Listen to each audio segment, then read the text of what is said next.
Assalamualaikum warahmatullahi wabarakatuh. Saudara-saudaraku sebangsa setanah air yang saya cintai, saya banggakan.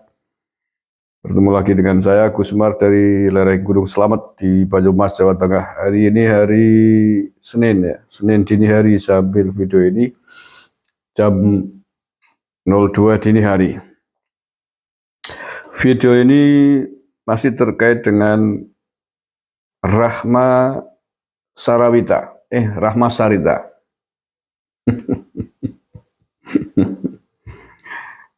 Bajingan Wati, keturunan imigran Yaman. Jadi begini, selain persoalan tidak sopan yang keluar dari mulutnya, mengatakan negeri bajingan, lembaga-lembaganya juga katanya dipimpin oleh bajingan. 2 tahun yang lalu dia melecehkan Pancasila. Ya, sangat jelas dia melecehkan Pancasila dengan sila-sila yang sangat tidak senonoh. Anda bisa baca ini di sebelah, saya screenshotkan bagaimana dia melecehkan sila-sila luhur Pancasila sebagai dasar negara.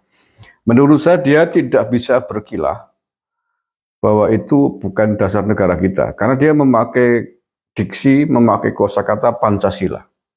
Pancasila jelas, Pancasila adalah dasar negara kita, dasar negara Republik Indonesia, yang sila-silanya kita semua tahu, dan itu tidak bisa dipelesetkan. Pancasila adalah dasar negara, simbol negara. Siapa yang melecehkan Pancasila harus berhadapan dengan hukum, bisa dihukum.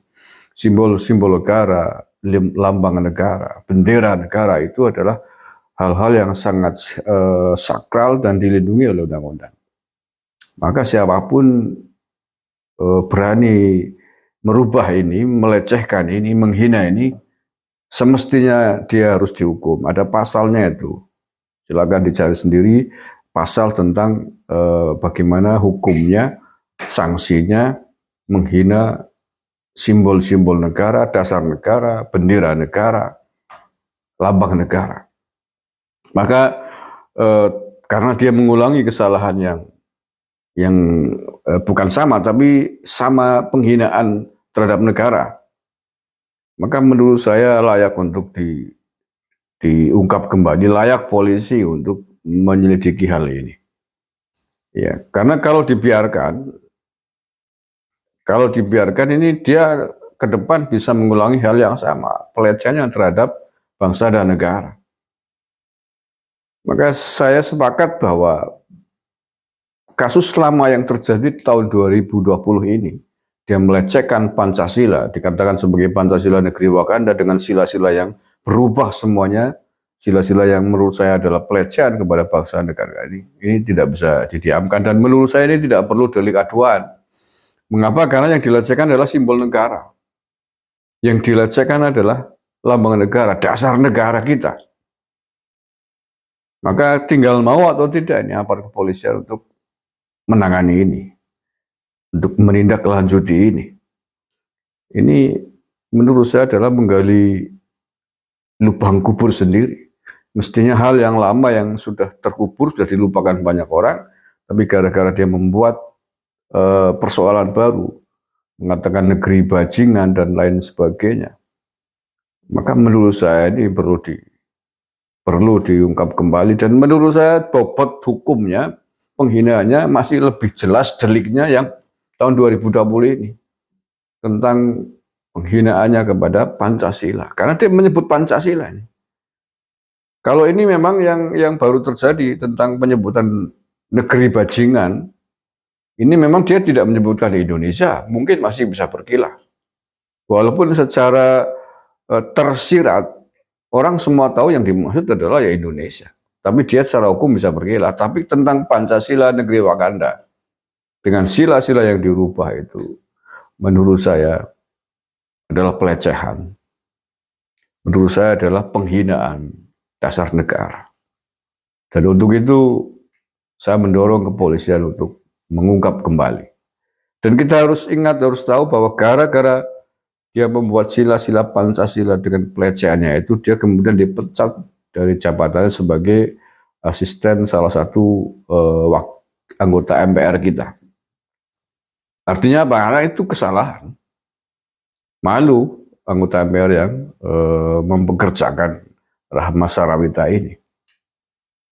Nah, tinggal sekarang menurut saya adalah follow up yang harus dilakukan oleh aparat kepolisian. Tidak boleh siapapun, tidak boleh. Dari unsur manapun. Apalagi ini keturunan imigran Yaman, berani-beraninya menghina dasar negara kita. Menghina Pancasila yang sakral. Boro-boro bersyukur, berterima kasih, ikut mengembangkan, ikut menanamkan nilai-nilai Pancasila kepada publik. Tapi yang terjadi justru sebaliknya.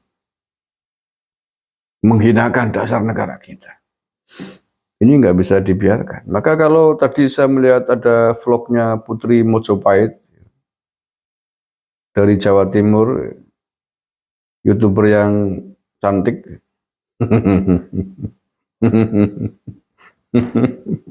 Ya saya wajar saya memaklumi sebagai seorang wanita yang punya handar beni dengan negaranya, dengan bangsanya. Sama wanita kemudian ada marah, itu wajar menurut saya. Dan harus saya kira, kalau nggak marah namanya nggak cinta tanah air. Kalau kita tidak marah melihat orang-orang begitu, namanya kita tidak mencintai tanah air ini. Itu kan wujud dari cinta tanah air. Cinta harus dibuktikan. Kalau bilang I love you, NKRI harga mati, banyak orang bisa bilang begitu, I love you deh, gitu misalkan, dengan seseorang yang dicintai gitu. Tetapi ketika orang yang dicintai kemudian diganggu, dihina oleh orang lain, kok diam saja, ya, itu namanya bukan cinta, itu namanya cinta gombal. Ya, bullshit. Gitu. Lipstick hanya di bibir. Gitu. Cinta kan harus dibuktikan. Kalau merasa mencintai seseorang, orang yang dicintai diganggu oleh orang lain, ya kamu harus marah dong. Kalau nggak marah ya bukan cinta namanya. Kan begitu ya Mbak Putri Mojopahit. Nah, iya dong, itu namanya cinta. Yo mengatakan cinta dengan negara kita, NKRI harga mati, kemudian negara ini diobok-obok oleh kadru dan kadruwati kok diam saja, itu namanya bullshit, gombal. Cinta hanya di bibir aja. Banyak itu nggarangan zaman sekarang yang begitu itu banyak gitu. Tahu nggarangan nggak? Nggarangan ya kadal lah tunggale itu. Teman-temannya, saudara-saudaranya gitu. Oke, saya kira itu saya nanggapin Rahma Sarawita yang kedua kali. Semalam saya tanggapi tentang bajingan watinya itu. Sekarang tentang Pancasilanya. Saya ingin ini menjadi perhatian bagi aparat kepolisian kita.